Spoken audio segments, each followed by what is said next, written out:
दोस्तों दुर्गा सप्तशती का पहला और दूसरा अध्याय डिस्क्रिप्शन लिंक में है, नीचे आप देख सकते हैं डिस्क्रिप्शन में। अब करते हैं तीसरा और चौथा अध्याय दुर्गा सप्तशती का। सेनापतियों सहित महिषासुर का वध।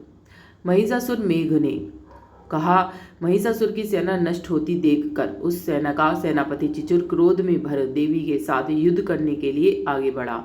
वह देवी पर इस प्रकार बाणों की वर्षा करने लगा मानो सुमेरु पर्वत पानी की धार बरसा रहा हो। इस प्रकार देवी ने अपने बाणों से उनके बाणों को काट डाला और उसके घोड़ों और सारथी को भी मार दिया।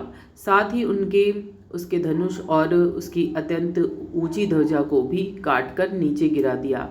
उसका धनुष कट जाने के पश्चात उसके शरीर के अंगों को भी अपने बाणों से बीध दिया और धनुष घोड़ों तथा सारथी के नष्ट हो जाने पर वह असुर ढाल और तलवार लेकर देवी की तरफ आया। उसने अपनी तीक्ष्ण धार वाली तलवार से देवी के सिंह के मस्तक पर प्रहार किया और बड़े बेग से देवी की बाईं भुजा पर वार किया, किंतु देवी की बाईं भुजा को छूते ही उस दैत्य की तलवार टूटकर दो टुकड़ों में हो गई।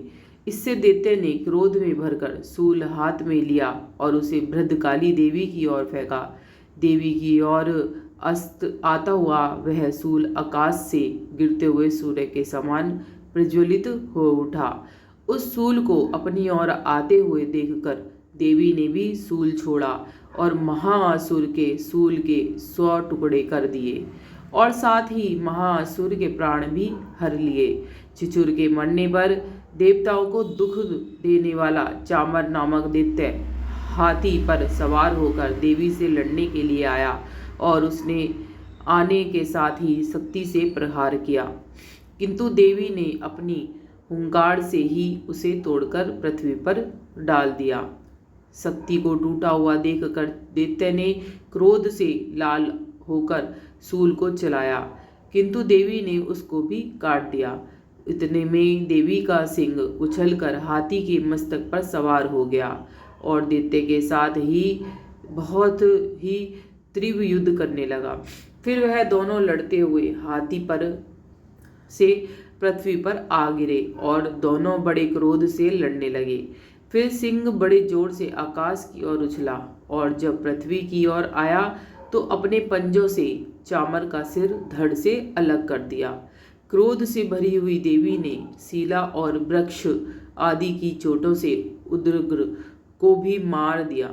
कराल को दांतों से, मुक्कों और थप्पड़ों से चूर्ण कर डाला। क्रुद्ध हुई देवी ने गदा के प्रहार से उद्यत दैत्य को मार गिराया। बृंदीपाल से वाष्पकल को बाणों से ताम्र तथा अंधक को मौत के घाट उतार दिया। तीनों नेत्रों वाली परमेश्वरी ने त्रिशूल से उग्रास्य, उग्रवीर्य और महाहनु नामक राक्षसों को मार गिराया। उसने अपनी तलवार से विडाल नामक दैत्य का सिर काट डाला और अपने बाणों से दुधुर और दुर्मुख राक्षसों को यमलोक में पहुंचा दिया।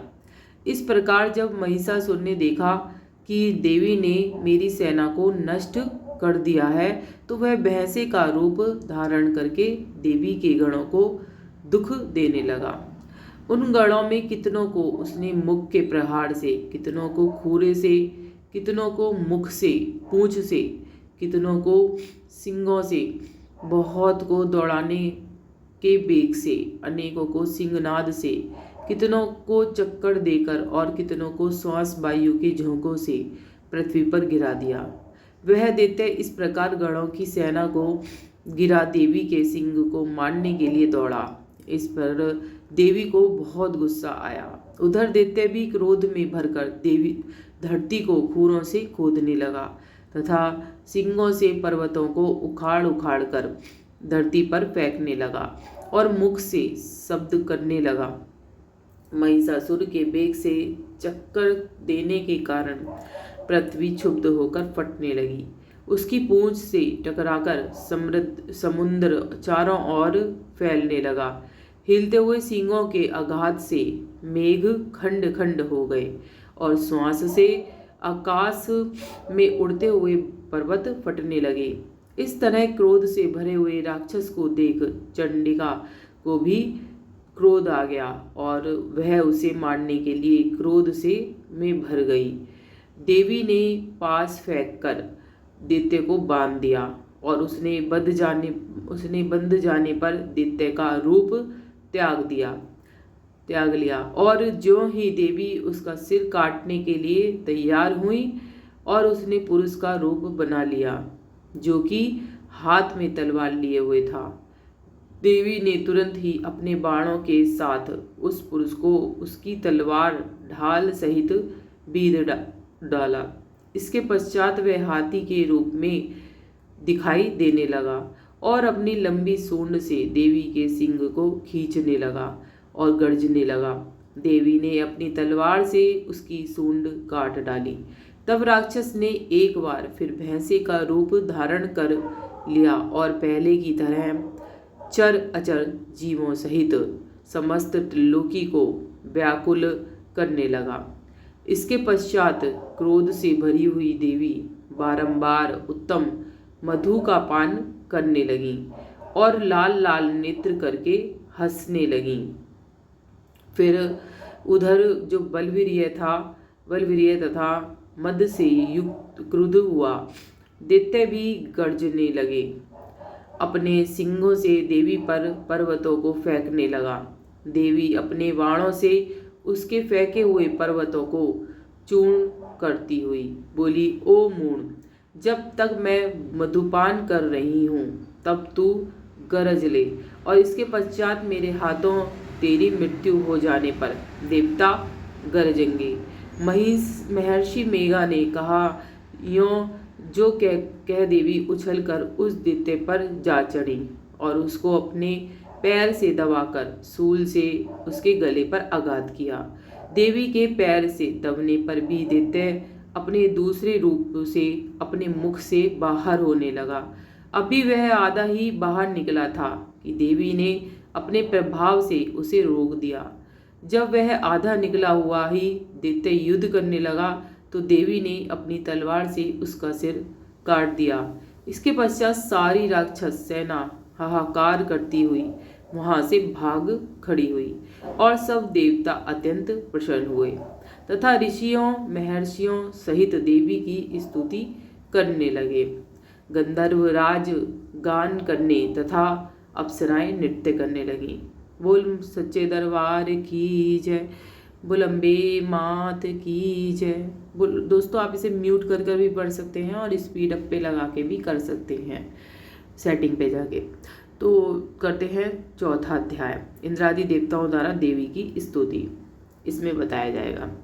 महर्षि मेघा बोले, देवी ने जब पराक्रमी दुरात्मा महिषासुर को मार गिराया और असुरों की सेना को मार दिया, तब इंद्रादि समस्त देवता अपने सिर तथा शरीर को झुकाकर भगवती की स्तुति करने लगे। जिस देवी ने अपनी शक्ति से यह जगत व्याप्त किया है, जो संपूर्ण देवताओं तथा महर्षियों की पूजनीय है, उस अंबिका को हम भक्ति पूर्वक नमस्कार करते हैं। वह हम सब पर कल्याण करे। जिस अतुल प्रभाव और बल का वर्णन भगवान विष्णु, शंकर और ब्रह्मा जी भी नहीं कर सके, वही चंडिका देवी संपूर्ण जगत का पालन करे और अशुभ भय का नाश करे। पुण्यात्माओं के घरों में तुम स्वयं लक्ष्मी का रूप हो और पापियों के घरों में तुम अलक्ष्मी का रूप हो, और सतकुल में उत्पन्न होने वालों के लिए तुम लज्जा रूप होकर उनके घरों में निवास करती हो।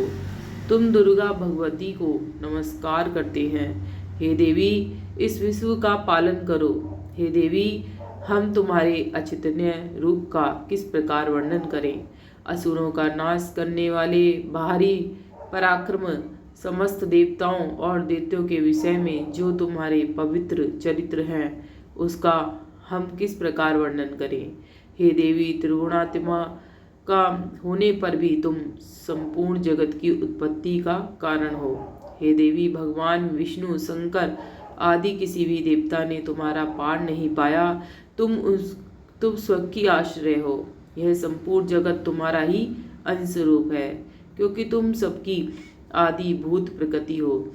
हे देवी, तुम्हारे जिस नाम के उच्चारण से संपूर्ण यज्ञों में सब देवता तृप्त लाभ करते हैं, वह स्वाहा तुम ही हो। इसके अतिरिक्त तुम पितरों की तृप्ति का कारण हो, इसलिए हम सब आपको स्वधा कहते हैं। हे देवी, वह विद्या जो मोक्ष को देने वाली है, जो अचिंत्य महाज्ञान महाशबरूपा है और तत्वों के सार को वश में करने वाले, संपूर्ण दोषों को दूर करने वाले, मोक्ष की इच्छा वाले मुनिजन जिसका अभ्यास करते हैं, वह तुम ही हो। तुम वाणी रूप हो, दोष रहित हो और श्रृंग तथा यजुर्वेद, रिंग और यजुर्वेद की एवं उद्गित और सुंदर पदों के पाठ वाले साम वेद के आश्रय रूप हो। तुम भगवती हो, इस विश्व की उत्पत्ति और पालन के लिए तुम वार्ता के रूप में प्रकट हुई हो और तुम संपूर्ण संसार की पीड़ा हरने वाली हो। हे देवी, जिससे सारे शस्त्रों को जाना जाता है, वह मेघा शक्ति तुम ही हो और दुर्गम भवसागर से पार करने वाली नौका भी तुम ही हो। लक्ष्मी रूप से विष्णु भगवान के हृदय में निवास करने वाली और भगवान महादेव द्वारा सम्मानित गौरी देवी तुम ही हो। मंद मुस्कान वाले निर्मल पूर्ण चंद्र बिंब के समान और उत्तम सुवर्ण की मनोहर कांति से कमनीय तुम्हारे मुख को देखकर भी महिषासुर क्रोध में भर गया, और यह बड़े आश्चर्य की बात है। और हे देवी, तुम्हारा यही मुख जब क्रोध से भर गया तो उदय काल के चंद्रमा की भांति लाल हो गया और तनी हुई भौं के कारण विकराल रूप हो गया। उसे देखकर भी महिषासुर के शीघ्र प्राण नहीं निकल गए। यह बड़े आश्चर्य की बात है। आपके कुपित मुख के दर्शन करके भला कौन जीवित रह सकता है। हे देवी, तुम हमारे कल्याण के लिए प्रसन्न हो।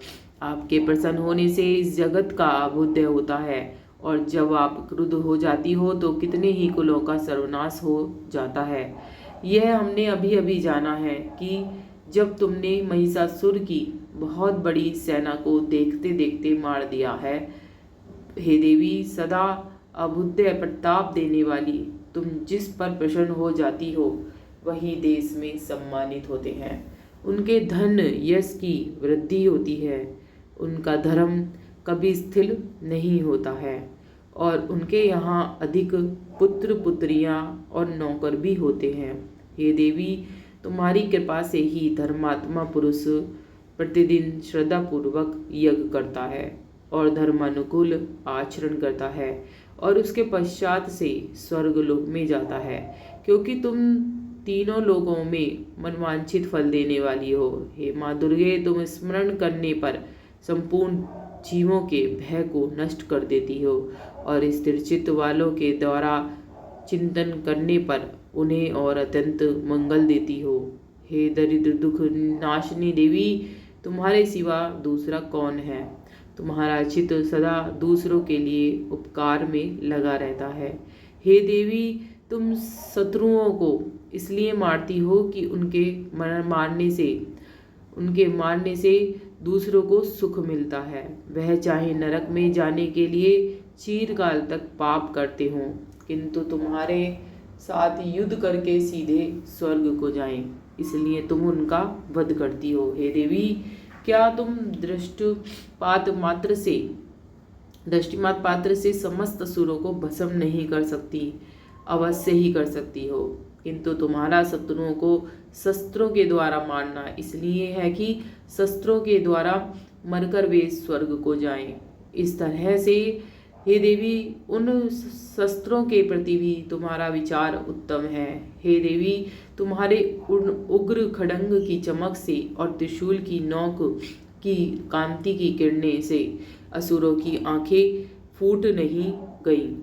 उसका कारण यह था कि वे किरणों से शोभायमान तुम्हारे चंद्रमा के समान आनंद प्रदान करने वाले सुंदर मुख को देख रहे थे। हे देवी, तुम्हारा शील बुरे वृत्तांत को दूर करने वाला है, और सबसे अधिक तुम्हारा रूप है तो ना तो जो कभी चिंतन में आ सकता है, और ना कि जिसकी दूसरों से कभी तुलना भी हो सकती है।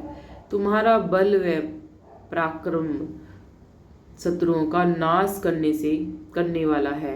इस तरह तुमने शत्रुओं पर भी दया प्रकट की है। हे देवी, तुम्हारे बल की किसके साथ बराबरी की जा सकती है, तथा शत्रुओं को भय देने वाला इतना सुंदर रूप भी और किसका है। और हे देवी, हृदय में कृपा और युद्ध में निष्ठुरता, यह दोनों बातें तीनों लोकों में केवल तुम्ही में देखने को आई हैं। हे माता, युद्ध भूमि में शत्रुओं को मारकर तुमने उन्हें स्वर्ग लोक में पहुंचाया है। इस तरह तीनों लोगों की तुमने रक्षा की है, तथा उन उन्मत्त असुरों से जो हमें भय था उसको भी तुमने दूर किया है। तुमको हमारा नमस्कार है। हे देवी, तुम शूल और खड्ग से हमारी रक्षा करो, तथा घंटे की ध्वनि और धनुष की टंकोर से भी हमारी रक्षा करो। हे चंडिके, आप अपने शूल को घुमाकर पूर्व, पश्चिम, उत्तर और दक्षिण दिशा में हमारी रक्षा करो। तीनों लोकों में जो तुम्हारे सौम्य रूप हैं तथा घोर रूप हैं, उनसे हमारी रक्षा करो, तथा इस पृथ्वी की रक्षा करो। हे अंबिके, आपके कर पल्लवों में जो खड्ग, शूल और गदा आदि शस्त्र शोभा पा रहे हैं, उनसे हमारी रक्षा करो। महर्षि बोले कि इस प्रकार जब सब देवताओं ने जगत माता भगवती की स्तुति की और नंदवन के पुष्पों तथा गंध अनुलेपों द्वारा उनका पूजन किया, और फिर सबने मिलकर जब सुगंधित व दिव्य धूपों द्वारा उनको सुगंधित निवेदन की, तब देवी ने प्रसन्न होकर कहा, हे देवताओं, तुम सब मुझसे मनवांछित वर मांगो। देवता बोले, हे भगवती, तुमने हमारा सब कुछ कार्य कर दिया, अब हमारे लिए कुछ भी मांगना बाकी नहीं रहा क्योंकि तुमने हमारे शत्रु महिषासुर को मार डाला है। हे महेश्वरी, तुम इस पर भी यदि हमें कोई वर देना चाहती हो तो बस इतना वर दो कि जब जब हम आपका स्मरण करें तब तब आप हमारी विपत्तियों को हरण करने के लिए हमें दर्शन दिया करो। हे अंबिके, जो कोई भी तुम्हारी स्तुति करे, तुम उसको वित्त समृद्धि और वैभव देने के साथ ही उनके धन और स्त्री आदि संपत्ति बढ़ावे और सदा हम पर प्रसन्न रहे। महर्षि बोले, हे राजन, देवताओं ने जब जगत के लिए तथा अपने लिए इस प्रकार प्रसन्न किया तो बस तथा अस्तु कहकर देवी अंतर्ध्यान हो गई। हे भूप, जिस प्रकार तीनों लोगों का हित चाहने वाली यह भगवती देवताओं के शरीर से उत्पन्न हुई थी, वह सारा वृत्तांत मैंने तुमसे कह दिया। और इसके पश्चात दुष्ट असुरों तथा शुंभ निशुंभ का वध करने और सब लोगों की रक्षा करने के लिए जिस प्रकार गौरी देवी के शरीर से उत्पन्न हुई थी, वह सारा वृत्तांत मैं यथावत वर्णन करता हूँ। बोल दुर्गा माता की जय। चौथा अध्याय समाप्त। 5वां अध्याय डिस्क्रिप्शन में है, आप उस पर जाकर सुन सकते हैं।